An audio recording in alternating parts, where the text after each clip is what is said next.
কেউ যেটা পারে না পারে কে? আল্লাহ। কেউ যেটা বোঝে না বুঝে কে? আল্লাহ। কেউ যেটা দেখে না দেখে কে? আল্লাহ। পৃথিবীর সবার চোখকে ফাঁকি দিলেও আপনি কি আল্লাহর চোখ ফাঁকি দিতে পারবেন? আল্লাহ ইজ ওয়াচিং ইউ। আল্লাহ সুবহানাহু ওয়া তাআলা ইজ অবজার্ভিং ইউ। আল্লাহ আপনারা দেখছেন। আপনি ঘরের ভেতরে দরজা বন্ধ করে রাত্রিবেলা সুইচ অফ, পর্দা টানিয়ে দিয়েছেন, লাইট অফ, সব বন্ধ, পাপ করেছেন, অন্যায় করেছেন, পৃথিবীর কোনো চোখ দেখে নাই, কাক পক্ষীও টের পায় নাই। টের পেয়েছে কে? ওনার চোখকে ফাঁকি দেয়া যায়? পুলিশের চোখ ফাঁকি দেয়া যায় কি যায় না? র্যাবের চোখ ফাঁকি দেয়া যায় না? বিডিআরের চোখ, পরীক্ষার হলে ম্যাজিস্ট্রেটের চোখ, ম্যাজিস্ট্রেট আছেন না এদিকে? আছে দু একজন। তো ম্যাজিস্ট্রেটের চোখও কিন্তু ফাঁকি দেয়া যায়। বিমানবন্দরে যাত্রীরা যখন নামে তখনই জিজ্ঞেস করে কোত্থেকে আসছে, গোল্ড আছে কিনা, বার আছে কিনা, এটা আছে কিনা, ওইটা আছে কিনা। তো এই যে বিমানবন্দরের কাস্টমস অফিসারের চোখ ফাঁকি দিয়ে অনেকে স্বর্ণ নিয়ে আসে, এরকম ডাকাইত আছে না নাই? তার মানে বিমানবন্দরের কাস্টমস অফিসারের চোখও ফাঁকি দেয়া যায় কি যায় না? তো পুলিশের চোখ ফাঁকি দেয়া যায়, র্যাবের চোখ ফাঁকি দেয়া যায়, বিমানবন্দরের কাস্টমস অফিসারের চোখ ফাঁকি দেয়া যায়, কিন্তু আল্লাহর চোখ ফাঁকি দেয়া যায়? চিল্লায় বলেন ফাঁকি দেয়া যাবে? এজন্য কেউ যেটা দেখে না দেখে কে? কেউ যেটা শোনে না শোনে কে? কেউ যেটা বুঝে না বুঝে কে? এজন্য চাইবেন কার কাছে? নাকি দয়াল বাবার কাছে? দয়াল বাবা রে দয়া করো আমারে। কি সুন্দর মিলাইছে, দয়াল বাবারে দয়া করো আমারে। দয়াল বাবা আপনার কিচ্ছু করতে পারে না। এটাই হচ্ছে খালেস তাওহীদের ধারণা। তাওহীদ মানে একত্ববাদ, ওয়াননেস অফ গড। স্রষ্টা যে একজন, সবাই আমরা এক কেন্দ্রিক হব, শুধু উনার কাছে চাবো, উনার কাছে কাঁদবো, মনের জ্বালা যন্ত্রণা শুধু উনিই পূরণ করতে পারেন, ঠিক কিনা? এটার নাম তাওহীদ। এটার নাম কি?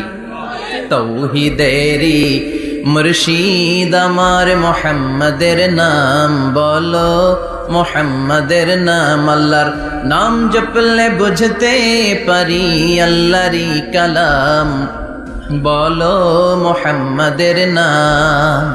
ওই নামেরই রশি ধরে যাই আল্লাহর পথে, ওই নামেরই ভেলায় চড়ে ভাসি নূরের স্রোতে, ওই নামের বাতি জেলে দেখি আরশের মুকাম, বলো মুহাম্মাদের নাম। পড়েন তাওহীদেরই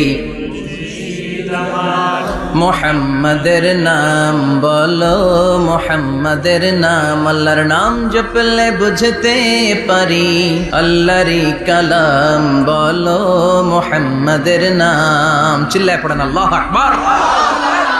এটার নাম তাওহীদ। আমরা এক আল্লাহ বিশ্বাসী। ইদা সাআলতা ফাসআলিল্লাহ। যখন কিছু চাইতে হবে কার কাছে চাইবেন? যখন বিপদে পড়বেন কার কাছে চাইবেন? আপনার মনের জ্বালা যন্ত্রণা দূর করতে পারে কে? ব্যবসায় সফল হতে চান, আপনারা সফল বানায় দিতে পারে কে? আপনার ছেলে নাই মেয়ে নাই, ছেলে মেয়ে দিয়ে কলিজাটারে ঠান্ডা করতে পারে কে? এজন্য কার কাছে চাবো? আল্লাহ ছাড়া কারো কাছে চাওয়া যাবে? কথা বলেন। আল্লাহ তুমি বুঝার তৌফিক দাও, আর জোরে পড়েন আমিন। এজন্য প্রত্যেক সালাতের পরে আমরা পড়ি রাদিতু বিল্লাহি ওয়া বিল ইসলামি ওয়া বি মুহাম্মাদিন নবিয়ান ওয়া রাসূলা। আল্লাহর রব হিসেবে পেয়ে আমরা খুশি না বেজার? বিশ্বনবীকে নবী হিসেবে পেয়ে খুশি না বেজার? ইসলামকে ধর্ম হিসেবে পেয়ে খুশি না বেজার? কোরআনকে সংবিধান হিসেবে পেয়ে খুশি না বেজার? আজকের মাহফিলে আসতে পেরে খুশি না বেজার? কম না বেশি? আমরা সবাই খুশি, পরিমাণে বেশি। আওয়াজ করে পড়েন আল্লাহু আকবার। তাহলে রাদিতু বিল্লাহি রাব্বা, রাদিতু বিল্লাহি। প্রত্যেক সালাতের পরে এই দোয়াটা পড়েন তো, এই দোয়াটা পড়বেন, রাদিতু বিল্লাহি রাব্বা। আমরা আল্লাহকে রব হিসেবে পেয়ে খুশি, কারণ তিনি এমন রব, তিনি আমাদের মনের সব আকুতি জ্বালা যন্ত্রণাকে সমাধান করে দিতে পারেন। চিল্লায় বলেন ঠিক কিনা? তিনি এমন রব, আমরা গোপনে কিছু করলেও তিনি দেখেন, প্রকাশ্যে কিছু করলেও তিনি দেখেন। সূচনাহীন অতীত থেকে তিনি আছেন, শেষহীন ভবিষ্যৎ পর্যন্ত তিনি থাকবেন। চিল্লায় বলেন তিনি কে? এজন্য রাব্বুল আলামিন বলেন হুয়াল আউয়ালু ওয়াল আখিরু ওয়াজ যাহিরু ওয়াল বাতিন ওয়া হুয়া বিকুল্লি শাইইন আলীম। আল্লাহ বললেন আমি প্রথম, আমি শেষ, আমি প্রকাশ্য, আমি গোপন। ঠিক কি না? প্রথমে কে? আওয়াজ করে বলতে হবে, প্রথমে কে? প্রথমে আল্লাহ আল্লাহ, শেষেও আল্লাহ আল্লাহ, আকাশে আল্লাহ আল্লাহ, জমিনে আল্লাহ আল্লাহ। চিল্লায় পড়েন, প্রথমে আল্লাহ আল্লাহ, শেষেও আল্লাহ আল্লাহ, আকাশে আল্লাহ আল্লাহ, জমিনে আল্লাহ আল্লাহ। নিখিল জাহান গাই গুণগান তার নামে গাই, আমরাও গাহি তাআলা হামদে বারি তাআলা, হামদে বারি তাআলা, হামদে বারি তাআলা। চিল্লায় পড়েন আল্লাহু আকবার। হুয়াল আউয়াল ওয়াল আখির ওয়াজ যাহির ওয়াল বাতিন। তিনি প্রথম, তার আগে কেউ আছে? কথা কন। তিনি কবে থেকে আছেন? অনেক সময় আমাদের মাথায় প্রশ্ন জাগে, এই যে আল্লাহ আছে, কবে থেকে আছে? কবে থেকে উনি?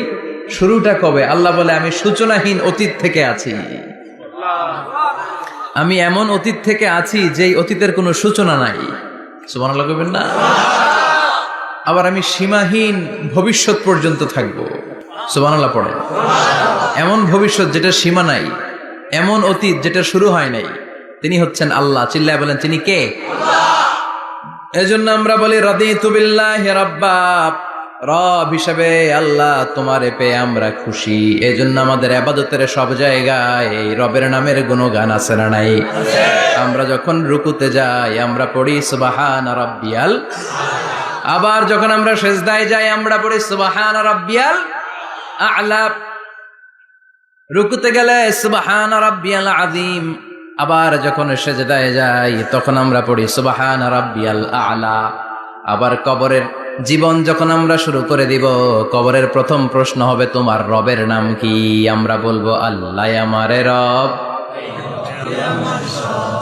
আল্লাহ আমারে রব, এই রবি আমার সব। দমে দমে তনু মনে তারি অনুভব, তোমার দুনিয়াতে আমি যেদিকে তাকাই অথই নেই আমাতে ডুবে আছি সবাই। পাক পাখালির গানে শুনি তসবিহ কলো রব, তসবিহ কলো রব, আল্লাহ আমার রব, এই রবি আমার সব। সুবহানাল্লাহ, কি অসাধারণ কথামালা। আল্লাহ আমার রব, এই রবি আমার সব। আল্লাহ যদি আমার সাথে থাকে পৃথিবীর কোনো শক্তি আমার থামাতে পারবে না। চিল্লায় বলেন ঠিক কিনা? আর এই রবকে যদি তুমি হারাও, রব যদি আমার বিপক্ষে চলে যায়, পৃথিবীর কোনো শক্তি আমার কোনো উপকার করতে পারবে না। এজন্য বিশ্বনবী বলতেন ইযা সাআলতা ফাসআলিল্লাহ ওয়া ইযা ইসতাআনতা ফাসতাইন বিল্লাহ। যখন সাহায্য চাইতে মনে চাইবে, সাহায্য চাইবা কার কাছে? আমাদের কোনো গুরুত্বপূর্ণ ঘটনা ঘটলে, গুরুত্বপূর্ণ লাইফ ইভেন্ট ঘটলে, কিংবা আমরা কোনো বিপদে পড়লে সবার আগে আমরা ফেসবুকে শেয়ার দিই, ঠিক না? কথা কন। ফেসবুক অ্যাকাউন্ট নাই কার কার? দেখি, ওই আল্লাহর ওলিদেরকে একটু দেখে রাখি। মাশাআল্লাহ, অনেকের নাই, অনেকের ফেসবুক অ্যাকাউন্ট নাই। তো এটারে ভালো কাজে লাগানো উচিত। যেটাই আমরা করি এটা যেন ইসলামের পক্ষে যায়, ঠিক কিনা? মিন হুসনি ইসলামিল মারই তারকুহু মা লা ইয়ানিহি। ব্যক্তির ইসলামের সৌন্দর্য হচ্ছে যে অনর্থক কাজ ব্যক্তি করবে না। যে কাজে সওয়াব আছে, যে কাজে কল্যাণ আছে, ব্যক্তি শুধু ওই কাজটা করবে। চিৎকার করে বলেন ঠিক কিনা? অনর্থক কাজ করা ঠিক না, অনর্থক কথা বলা ঠিক না, অনর্থক সম্পদ নষ্ট করা ঠিক না, অনর্থক টাইম পাস করা ঠিক না। কারণ মুমিন জানে মা ইয়ালফিযু মিন কাউলিন ইল্লা লাদাইহি রাকিবুন আতীদ। মুমিনের জিহ্বা দিয়ে যা বের হয় তার প্রতিটি শব্দ পাই পাই করে হিসাব নিবে কে? আল্লাহ। আমাদের জীবনে অনর্থক কথা আছে না নাই? চায়ের দোকানে বসলে অপ্রয়োজনীয় আলাপ, নিজেরও কাজে লাগে না, ফ্যামিলিরও কাজে লাগে না, ইসলামেরও কাজে লাগে না, খালি খোঁচাখুচি ঠেলাঠেলি বাড়ায়। এরকম ডাকাত আছে না নাই? অপ্রয়োজনীয় কথা, অপ্রয়োজনীয় কাজও আছে না নাই এদেশে? দেদারসে মানুষ